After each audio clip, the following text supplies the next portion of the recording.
La Milla Verde no tiene explosiones, no tiene giros de guión inesperados, no necesita trucos. Es la historia de un hombre enorme acusado de un crimen terrible, encerrado en el corredor de la muerte. Y sin embargo es una de las películas más luminosas y más devastadoras que ha producido Hollywood. Hoy vamos a hablar de todo y de por qué 27 años después de su estreno, esta película sigue partiendo corazones. Hola, bienvenido a P-Movie. Si el cine es lo tuyo, suscríbete porque aquí las historias del cine cobran vida. Para entender La Milla Verde hay que situarse. Estamos en 1935. Estados Unidos está en el fondo de la Gran Depresión. El desempleo es masivo. La pobreza es brutal. Y en el sur del país la segregación racial no es solo una práctica, es la ley. Para en lo posible evitar spoilers, vamos a mencionar la hipnosis oficial en la plataforma IMDb. La vida de los guardias en el corredor de la muerte se ve afectada por uno de los reclusos, un hombre negro acusado de violar y asesinar a 2 niñas, pero que tiene un misterioso don.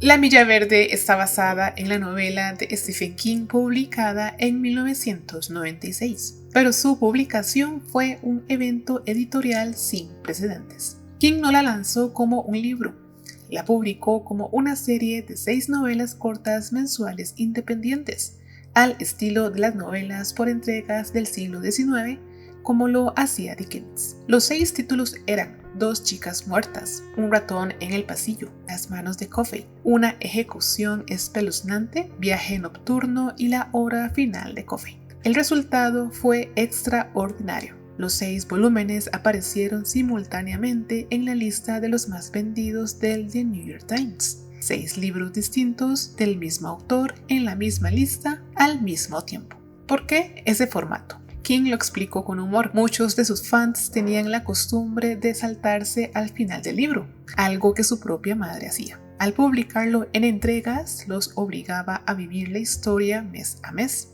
Lo curioso es que el propio King admitió que cuando lanzó el primer volumen no tenía ni idea de cómo iba a terminar la historia. Cada volumen tenía su propio miniclímax, su propio momento de tensión.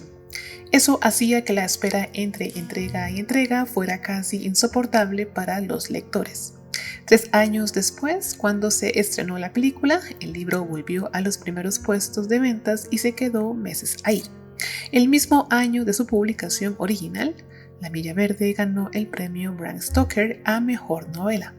En 1997 fue nominada a los premios Locus y a los British Fantasy Awards. Y hay algo que King casi nunca dice de las adaptaciones de sus libros. Cuando vio La Milla Verde, dijo: "Pocas veces se ha visto que una película supere al libro. Esta es una de ellas".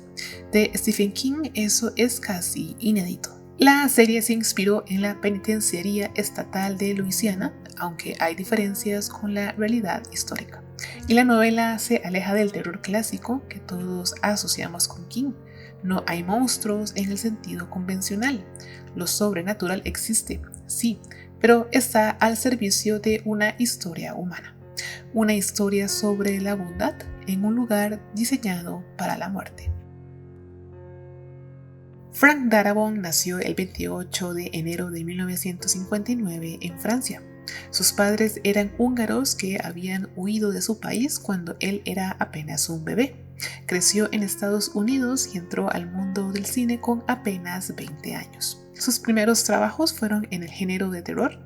Escribió el guión de Freddy Krueger 3, La Mosca 2 y la remake de La Mancha Voraz. Esa vocación por el espanto lo conectó inevitablemente con Stephen King. En 1994 dirigió Cadena Perpetua, basada en un relato corto de King. No fue un éxito de taquilla, pero con el tiempo se convirtió en un fenómeno. Hoy figura entre las películas mejor calificadas de la historia según los usuarios de IMDb. Con La Milla Verde volvió al mundo de King, a las cárceles, pero esta vez con elementos sobrenaturales y una escala mucho mayor. Dirigió El Majesty en 2001, una comedia dramática con Jim Carrey, con toques de sátira al mercantismo. Luego La Niebla en 2007, una adaptación de King de horror interplanetario que se recuerda especialmente por su final absolutamente devastador. Pero su gran aventura televisiva fue con The Walking Dead. Darabont creó la serie, desarrolló su estética y dirigió el piloto, que es considerado uno de los mejores episodios piloto de la historia de la televisión. Pero entonces tuvo una pelea épica con la cadena AMC que terminó con su despido. Un capítulo oscuro en su carrera. Luego vino Mob City, una serie sobre gángsters de los años 40 que tuvo buena recepción y crítica, pero fue cancelada después de una temporada. Por algunos años se mantuvo alejado de las pantallas y es sino hasta el 2025 que Darabont vuelve y de una manera inesperada, dirigiendo 2 episodios de la temporada final de Stranger Things en Netflix. Tom Hanks no necesitaba presentación cuando llegó a este papel. Venía de Forrest Gump, Apolo 13 y Salvando al Soldado Ryan. Era ya uno de los actores más queridos y respetados de Hollywood. Pero hay una historia detrás de por qué Hanks aceptó. Para Cadena Perpetua, Darabont había pensado originalmente en Hanks para el papel de Andy. Pero los tiempos de rodaje chocaron con Forrest Gump. Hanks tuvo que decir que no. Cuando Darabont lo llamó años después para La Milla Verde, fue casi como saldar una deuda, y Hanks aceptó. Stephen King afirmó que cuando escribía el personaje a menudo imaginaba a Tom Hanks en ese rol. Así que cuando Darabont lo mencionó durante la preproducción, King sintió que el casting era perfecto. Hoy con 69 años, Tom Hanks sigue siendo considerado uno de los mejores actores de todos los tiempos. Este fue el casting más difícil y crucial de toda la película. El personaje de Coffey necesitaba una presencia física imponente, pero al mismo tiempo una ternura absoluta, una inocencia casi infantil. No era fácil encontrar eso. Los productores llevaban tiempo buscando sin éxito, y fue Bruce Willis quien resolvió el problema. Willis había trabajado con Duncan en Armageddon y conocía tanto su talento como el proyecto de La Milla Verde. En una reunión se acercó a Darabont y le dijo directamente: encontré a John Coffey. Según el propio Duncan, Willis llamó a Darabont y le dijo que iba a presentarle al personaje que buscaba. Duncan hizo la audición y fue seleccionado semanas antes de comenzar el rodaje. Lo que entregó en pantalla fue extraordinario. Una actuación que es a la vez fuerza y fragilidad, misterio y transparencia. Le valió una nominación al Oscar y el Critics' Choice Awards. Lamentablemente, Michael Clarke Duncan falleció en septiembre de 2012 a los 53 años, tras complicaciones respiratorias relacionadas con un ataque al corazón que sufrió meses antes. El villano más desatado de la película. Wild Bill Wharton es un psicópata sin frenos que llega al bloque dispuesto a causar el máximo daño posible antes de su ejecución. Y Sam Rockwell, con apenas 31 años, lo interpreta con una energía inquietante y a la vez hipnótica. Hay un detalle que dice mucho de la entrega de Rockwell. Cuando tuvo que rodar una escena de desnudo, le pidió al equipo de maquillaje que le aplicaran granos y marcas de acné por todo el cuerpo, para que Wild Bill se viera más realista, más sucio, más repulsivo. No era un requisito del guión, lo propuso él mismo. Después de esta película, Rockwell fue en ascenso constante, múltiples nominaciones y finalmente el Oscar a Mejor Actor de Reparto por 3 anuncios por un crimen en 2018. También ganó el Emmy y el SAG por la miniserie Fawcett Verdon. Percy es el guardia joven, cobarde, sádico y con contactos. El sobrino de la mujer del gobernador que usa esas conexiones para hacer lo que quiere en el bloque. Lo que quiere básicamente es estar presente en las ejecuciones porque le genera una emoción que él mismo no entiende del todo. Hutchinson tenía 39 años cuando interpretó a Percy, que en el libro de King tiene 21. Le mintió a Darabont sobre su edad, diciéndole que tenía poco más de 30. Su apariencia juvenil le ayudó a sostener la mentira. Y al final no importó porque su interpretación fue perfecta. Después de La Milla Verde, Hutchinson trabajó en Yo Soy Sam y tuvo un rol recurrente en Lost como Orange Goodspeed. También apareció en La Ley y el Orden, Lie to Me y I, Zombie. El número 2 de Paul en el bloque, sólido, confiable, humano. David Morse construye a Brutal como la definición de lo que debería ser un guardia de prisión, alguien que mantiene el orden sin perder la compasión. Morse es conocido por sus trabajos en Doctor House, The Hurt Locker, The Morning Show y The Share. Con 72 años se mantiene activo. Uno de sus más recientes trabajos fue en la película del 2024, Cabrini. El director de La prisión, un hombre justo atrapado en un sistema injusto.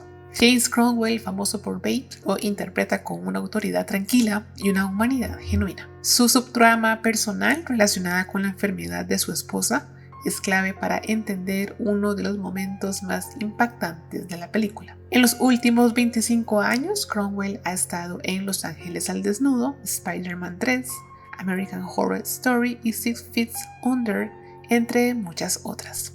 La esposa de Paul no tiene mucho tiempo en pantalla, pero Bonnie Hunt hace que cada momento cuente. Tenía 38 años en el estreno. Hoy, a los 64 años, es una actriz consagrada con Monsters Inc., Cars y Zootopia, en su haber, entre muchos otros proyectos. La esposa del director de La prisión, su subtrama con la enfermedad y lo que John Coffey hace por ella, es uno de los momentos más sobrenaturales y más emotivos de la película. Clarkson tiene una carrera brillante. Shutter Island, Vicky Cristina Barcelona, House of Cards, 6 Feet Under, entre otros, además de múltiples distinciones por cada uno de estos trabajos. Jeffrey DeMunn, otro de los guardias del bloque, trabajó también en La niebla de Darabont y fue Dale Horvath en The Walking Dead, otra colaboración con el director.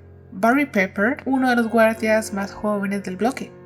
Barry venía de Salvando al Soldado Ryan cuando llegó a este proyecto. Después trabajó en Flags of Our Fathers y otras películas de peso. Michael Hetter, el preso pequeño y asustado que adopta a Mr. Jingles. Hetter construye a Delacroix con una ternura y una fragilidad que hacen su destino especialmente cruel. Su ejecución es la escena más perturbadora de la película. Michael Hetter falleció el 30 de marzo del 2003 a los 50 años. En 1997 había revelado públicamente que vivía con VIH.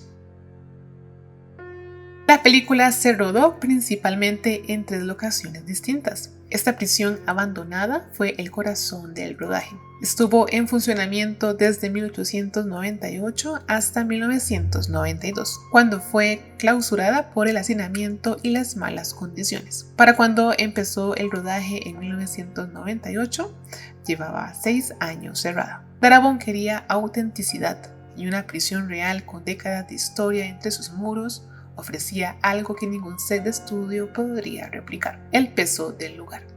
Los bloques de celdas reales, los pasillos, los muros de ladrillo, las torres de vigilancia. Todo eso está en la película. Producción añadió el famoso suelo verde, mobiliario de época y vehículos de los años 30 para completar el ambiente. Hoy la prisión sigue en pie, pero no está abierta al público regularmente, ya que es de propiedad privada. Esta mansión histórica dentro del parque conmemorativo Moses Cone en las montañas Blue Ridge fue usada para representar la residencia de adultos mayores Georgia Pines, donde el anciano Paul narra su historia. Construida en 1901, su arquitectura encajaba perfectamente con la estética de época que Darabont buscaba. Es accesible al público como centro de artesanía de la Southern Highland Craft Guild. No todo podía filmarse en Tennessee. La cámara de ejecución, la silla eléctrica y varios interiores detallados se construyeron en los estudios de Hollywood. Esto le dio al equipo un control total sobre la iluminación y el movimiento de cámara en las escenas más críticas. El suelo pintado de verde que da nombre a la película fue uno de los elementos visuales más reconocibles creados en estudio. El río Coney Fork aparece en la flashback de las niñas. Una iglesia metodista en College Group fue escenario de la escena del funeral. El cementerio Round Hill aparece en secuencias clave y varias ciudades pequeñas de Tennessee, como Shelbyville, aportaron escenas callejeras y fondos de época. La banda sonora fue compuesta por Thomas Newman, uno de los compositores más respetados de Hollywood. Su trabajo es excepcional precisamente porque no intenta imponerse. La música es instrumental, emotiva, casi espiritual. Refuerza el tono de cada escena sin decirte qué sentir. El soundtrack también incluye canciones clásicas de la época, interpretadas por artistas como Billie Holiday y Fred Astaire. Thomas Newman ganó el BMI Film Music Award por este trabajo, un reconocimiento merecido para una banda sonora que es parte inseparable de la experiencia emocional de la película.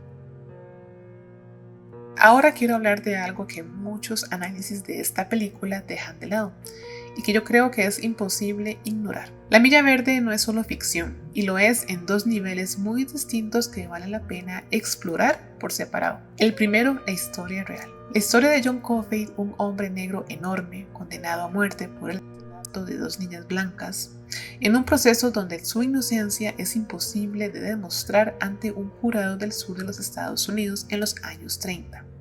Tiene un paralelo histórico directo y perturbador. Se llama George Stickney Jr. George era un niño afroamericano de 14 años que vivía en Alcohol, Carolina del Sur. En 1944 fue acusado del asesinato de dos niñas blancas. El juicio duró unas pocas horas.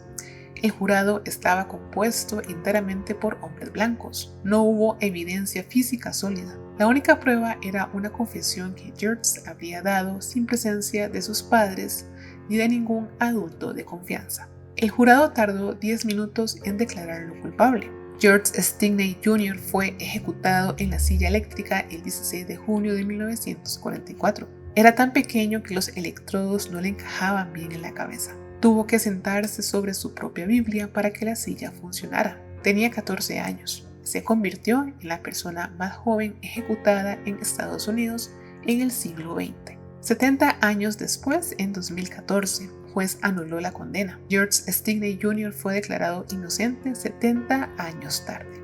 King construyó a John Coffey sobre ese trasfondo. El racismo no es un elemento decorativo en esta película, es el motor que hace posible toda la tragedia. El segundo nivel, la lectura que probablemente no notaste la primera vez. ¿Alguna vez reparaste en las iniciales de John Coffey, JC, como Jesucristo, Jesus Christ en inglés? Y no es casualidad.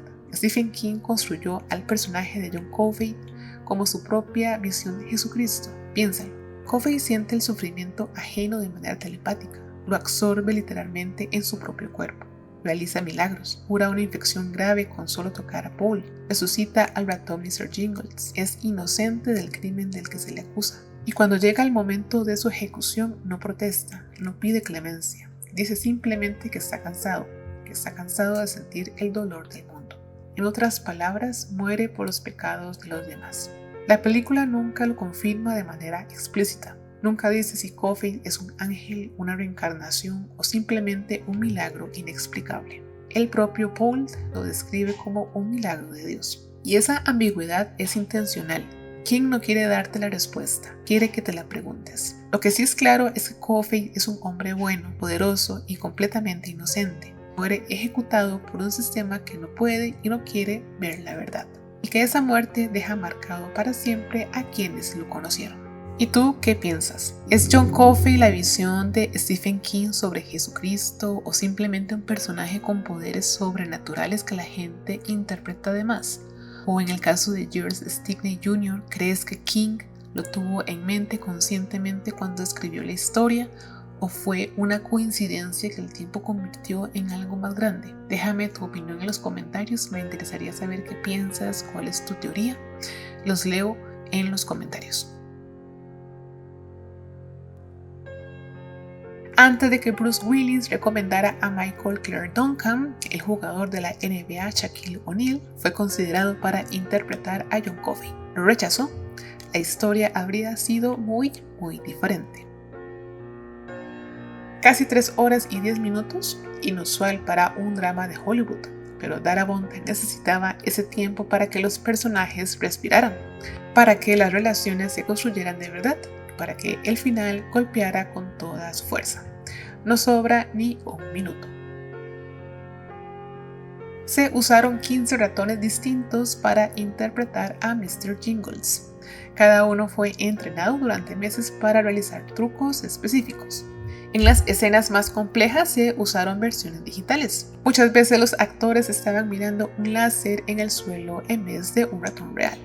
El resultado en pantalla parece magia. Mientras Darabont escribía el guión, su gato fue diagnosticado con un tumor. Decidió no sacrificarlo porque no sentía dolor. Lo cuidaba en casa mientras adaptaba la novela y lo llamó su co-guionista. Dijo que era como vivir la experiencia del corredor de la muerte, una mascota que amaba caminando hacia su final. El gato murió 2 meses después, justo cuando Darabont terminó el guión. Hans invitó a cenar a toda la producción cada viernes durante el rodaje. Él mismo dejó de hacer ejercicio para tener el aspecto físico de la época. Duncan hizo lo mismo, dejando de levantar pesas para no tener un físico tan marcado. El resultado fue que casi todo el equipo terminó ganando kilos de más. Michael Clarke Duncan medía aproximadamente lo mismo que David Morse y era un par de centímetros más bajo que James Cromwell. Para que Coffey pareciera un gigante, la producción construyó accesorios más pequeños, incluyendo una cama más corta en su celda, y usaron ángulos de cámara bajos de manera constante para crear la ilusión de que Duncan era enorme comparado con los guardias. En Luisiana, en los años 30, los condenados eran ejecutados en la horca, no en silla eléctrica. La silla eléctrica no llegó al estado hasta 1940. Darabont lo sabía, lo usó igual por su impacto dramático y visual.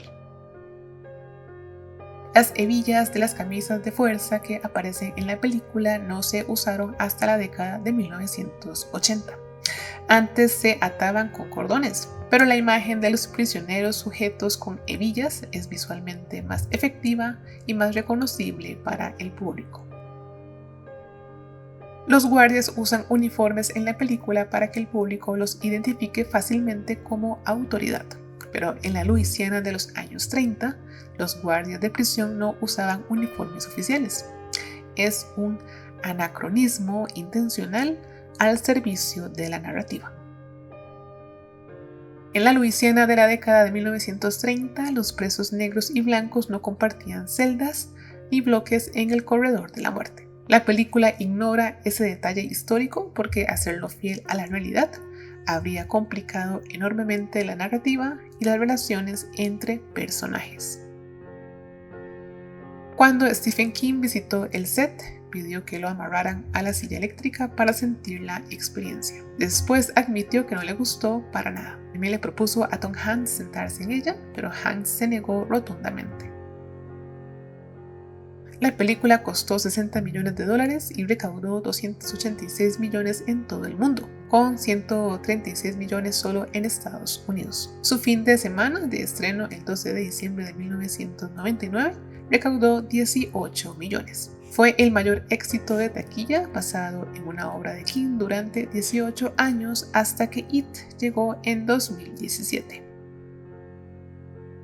La Milla Verde recibió 4 nominaciones al Oscar en la ceremonia del año 2000. Mejor película, mejor actor de reparto para Michael Clarke Duncan, mejor guión adaptado para Frank Darabont y mejor sonido. No ganó ninguna de las 4, algo que sigue generando debate entre los fans. Pero sí ganó reconocimientos importantes en otros frentes. Michael Clarke Duncan se llevó el Critics' Choice Award a mejor actor de reparto. Darabont ganó el Critics' Choice Award a mejor guión adaptado. Thomas Newman ganó el B&A Film Music Awards por la banda sonora. La película fue nominada a 5 premios Saturn, de los cuales ganó 3. También recibió una nominación al Globo de Oro para Michael Clarke Duncan y una nominación al MTV Movie Award de revelación masculina para el mismo actor. Curiosamente, el año 2000 fue uno de los más competidos en la historia de los Oscar. American Beauty se llevó casi todo. La película tiene un 78% de aprobación en Rotten Tomatoes, lo que la pone en el territorio del muy buena, sin llegar al consenso de obra maestra. Roger Ebert, uno de los críticos más respetados de la historia del cine, fue generoso con ella. La comparó con Dickens. Escribió que King, en su mejor versión, tiene el poder de crear mundos que envuelven al lector y poblarlos de personajes coloridos y vívidamente retratados. Que Darabont, al darle casi 3 horas y media, convirtió esa historia en algo que se despliega con detalle, con humor, con indignación y con liberación emocional. Otras voces críticas señalan que la película tiene un tono demasiado sentimental, casi de película de domingo por la tarde, que manipula las emociones de manera demasiado obvia, que Darabont y Cadena Perpetua son prácticamente la misma película con distintos ropajes. Hay algo de verdad en esa crítica. Darabont tiene un estilo visual y narrativo muy reconocible. Sus películas se parecen entre sí, pero cuando ese estilo sirve a un material tan sólido como este, el resultado es difícil de resistir. Hay una pregunta que me persigue cada vez que termino de ver La Milla Verde. ¿Es posible ser una buena persona y al mismo tiempo ser parte de un sistema malo? Paul es por todos los indicadores un buen hombre.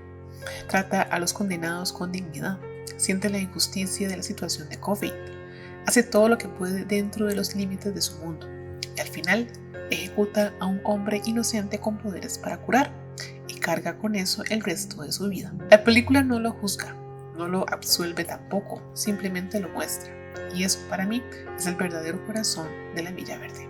No es una película sobre lo sobrenatural, es una película sobre la conciencia moral en un sistema diseñado para ignorarla. Sobre lo que le pasa a un hombre bueno cuando el mundo le pide que haga cosas malas de maneras ordenadas y legales. La respuesta que da la película es perturbadora, lo carga para siempre. No hay redención, no hay perdón, solo el peso. Eso es porque La Milla Verde dura, no porque sea perfecta, sino porque toca algo que no caduca. La pregunta sobre qué hace uno con su conciencia cuando el sistema es más grande que uno. 25 años después, esa pregunta sigue sin respuesta fácil. Si nunca viste La Milla Verde, ya sabes lo que tienes que hacer esta noche. Y si ya la vistes, espero que este video te haya dado algo nuevo para pensar la próxima vez que la pongas.